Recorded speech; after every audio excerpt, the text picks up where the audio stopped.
Dahil mahal ng Diyos ang sanlibutan. Mga kaibigan, mga kapatid, narito na naman ang inyong lingkod, Father Bob, isang paring Karmelita. Purihin natin si Jesus, Maria at Jose.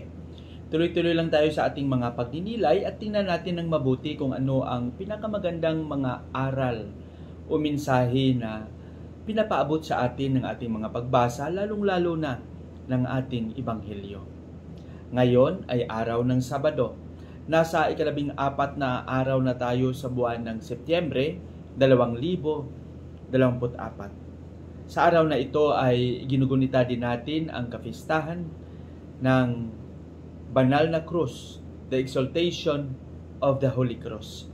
Alam natin, gaya ng sinabi ko, na ang cross ay hindi natin maihiwalay sa pag-unawa kung paano tayo kamahal at paano pinanindigan ni Kristo ang pagmamahal na ito sa ating lahat. Ang ating ebanghelyo sa araw na ito ay ibabahagi sa atin ni San Juan Kapitulo 3, versikulo 13 hanggang 17. Dito, makita at mabasa natin kung paano si Jesus nakipag-usap kay Nicodemo. Sino ba ito si Nicodemo? Si Nicodemo ay isa sa mga kilalang scholar, isang tao na may kaalaman sa kautusan at kaalaman din sa kanyang pananampalataya. Kaya maganda ang kanilang pag-uusap.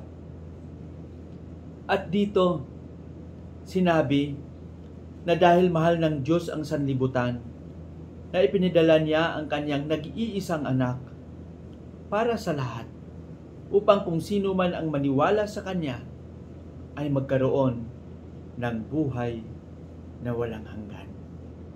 Mga kaibigan, ang pagmamahal ng Diyos ay hindi masukat. Alam niya kung ano ang makahinatnan ng Kanyang anak. Ang Diyos na nagkatawang tao ay namuhay kasama ang sambayanan. At ang pagmamahal na ito ay pinanindigan ni Kristo hanggang sa kamatayan sa krus. Kaya sa atin, bilang tagasunod, bilang binyagan, paano ba natin mapanindigan din ang ating pagiging alagad?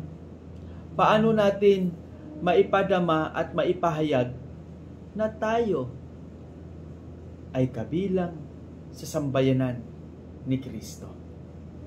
Ang pagmamahal ni Kristo ay pinakita niya. Ang kaligtasan ay binigay niya sa atin.